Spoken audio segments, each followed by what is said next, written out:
Hey everyone, welcome back to our channel. Today we're diving into one of the most epic weather events on the planet, the Indian monsoon. It's not just rain, it's a force of nature that shapes lives, economies, and even the world's climate. So how does it start? How massive is it? Why is it in danger? And how does it affect you, no matter where you are? Buckle up because this is going to be a wild ride. Let's start with how this beast gets going.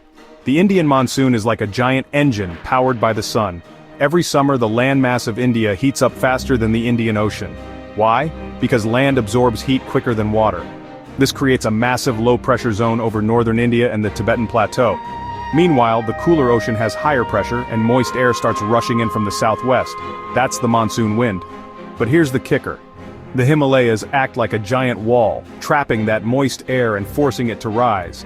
As it rises, it cools, condenses, and boom, rain.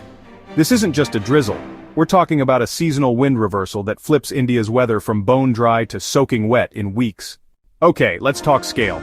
The Indian monsoon is huge. It dumps about 80% of India's annual rainfall between June and September. Some places, like Cherrapunji in Meghalaya, get over 11 meters of rain a year. That's taller than a 3-story building.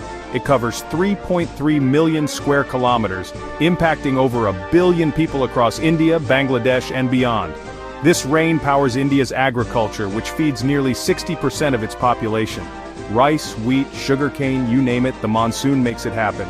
But it's not just India. The monsoon influences weather patterns as far as Africa and Southeast Asia, making it a global heavyweight. Now here's the scary part. The monsoon is in trouble. Climate change is messing with this delicate system.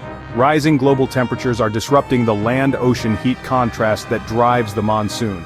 Deforestation in India and pollution in the Indian Ocean are weakening those southwest winds. Studies show rainfall patterns are becoming erratic. Some years we get floods, others crippling droughts. For example, in 2019, India saw devastating floods, but 2020 brought severe water shortages in parts of the country. The Himalayas are losing glaciers, which messes with water supply long-term. And aerosols from pollution, they're blocking sunlight, cooling the land, and weakening the monsoon's engine. You might be thinking, I'm not in India, why should I care? Well, the Indian monsoon is a global player. It's tied to the Intertropical Convergence Zone, which influences weather from Africa to the Pacific. A weak monsoon can spike global food prices, especially for rice and wheat, since India is a major exporter.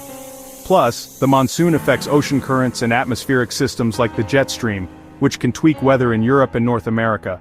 If the monsoon fails, it's not just India's problem, it's a global economic and climate ripple effect. The Indian monsoon is the heartbeat of 1 billion lives and a key player in our planet's climate. But we can protect it. Support reforestation, push for cleaner energy, and spread the word about climate change. If you loved this deep dive, hit that like button, subscribe, and ring the bell for more epic science. Tell us in the comments, have you ever experienced a monsoon? Let's chat.